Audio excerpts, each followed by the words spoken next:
All right. So there's a storm brewing outside, so I hope electricity doesn't go off. Anyways, here we go.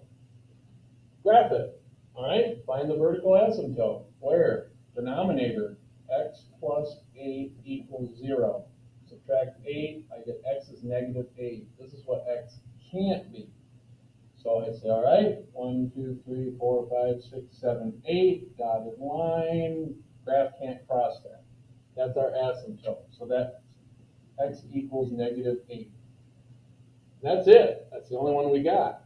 Now, horizontal asymptote is where we get a little trickeration going on. 4x minus 3, x plus 8. I don't care about these little details on the end because we just want to get close. And then we reduce that. The x's cancel, so I get y is 4. So 1, 2, 3, 4, dotted line. And then we remember how the typical, the parent function in this situation is 1 over x. So it's just been moved. We don't need to talk about the translations or anything like that. They're just asking us to graph it. So we did it. Okay. Okay, so hopefully you watched the pre-lesson. The pre-lesson had, from example 4, page 205, the whole equation that kind of captured a pollutant removal program company. And now they're saying, okay, smarty pants. Now they have a brand new technique to remove pollutants that's captured by this equation. And they're asking, what percent can be removed for 50 million? So remember, this right here is my y, and that represents my cost in millions.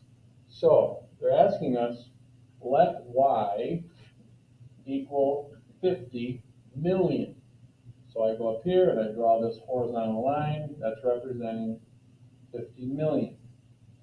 Then I go to Desmos. So I type that in, y equals 50. Oh, by the way, I didn't say this in the pre-lesson. When you go to Desmos, you're going to have to type in 0x plus 50, or else Desmos doesn't like it if there's no y equals mx plus b looking thing. I wish I had said that in the pre-lesson. So hopefully that maybe ironed out a wrinkle. But if I go ahead and I type this bad boy in Desmos, remember to put parentheses over there, then hit your division bar and type that in the denominator, and we'll just spit it out. It looks like something like this. You're concerned about that spot right there. So 50 million, we want to know what percent. If you hide your mouse right over that thing, you get, don't have my glasses, this is dangerous, 93.966, comma, 50. This shouldn't be a surprise because that's y, that's the cost. But this is the percent of the pollutants we can remove.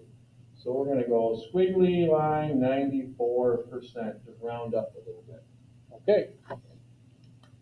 One more problem. Grand finale, 4-2 day 2, third example problem, very similar to your homework.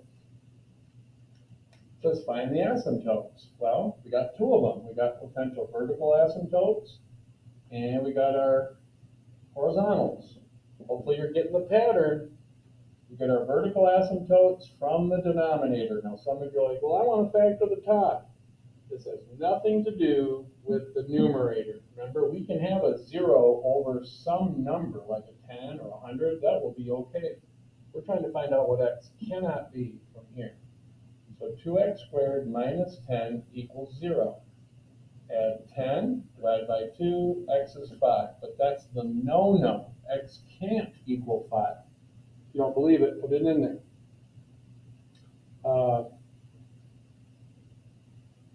Whoa. I just screwed up. That's why we check our answers. If I put 5 in here, 5 squared is 25. 25 times 2 is 50. 50 minus 10 is 40. And I'm like, wait a minute, that can't be a vertical asymptote. Screw up my math. I'm in a hurry. 2x squared minus 10 equals 0. 2x squared equals 10. Divide by 2. X squared is 5. Aha, bada boom, bada bing, do the right thing. Now the square root of 5 is approximately 2.1. How do I know that? Well, the square root of 4 is 2. It's a little more. So I'm going to go plus or minus. So this is x cannot equal plus or minus 2.1. 1, 2. Just a little bit to the right of 2. 1, 2. Just a little bit to the left of negative 2. All right. So that one right there, x equals negative 2.1, or x equals negative square root of 5. I don't know how they're going to put it in the book. This would just be the positive version, 2.1, or x equals the square root of 5. Okay. How do we find the horizontal asymptotes? Well, this is where we do our little trick. Honestly, we're just saying erase, erase, erase, erase, and then notice that y equals, these x squareds cancel, but there's a 1 up there. So I get y equals 1/2. This is getting close in the ballpark. So if this is 1, I'd go up a half a unit, and there we have it. Then, oh, I erased it. So you'll have to rewind it. And then you type that crazy whole thing in there, and then you would get this looking thing. This, that, and then this goes like this, and then this goes like that. Now when I typed mine into Desmos, it didn't look anything like this until I zoomed really, I magnified it, got really close. It looked crazy, like I did it wrong. So play around with it, but you really zoom in and you'll see it. Okay, it'll look a little different on Desmos because they've got different units and everything. All right. So good luck on your homework.